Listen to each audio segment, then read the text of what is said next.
In this tutorial, I am going to show you how to download and use TikTok on your laptop or desktop. Step 1. First open Windows Store on your PC.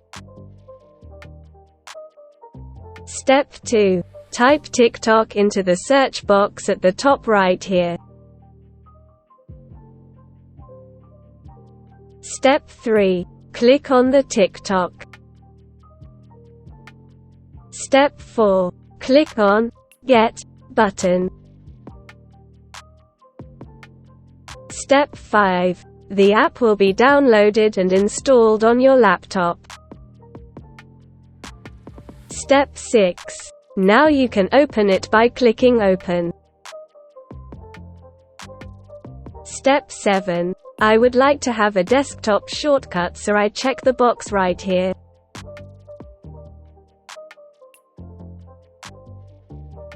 Finally, I can use TikTok in my PC easily. Thank you for watching. Don't forget to like and subscribe to the channel.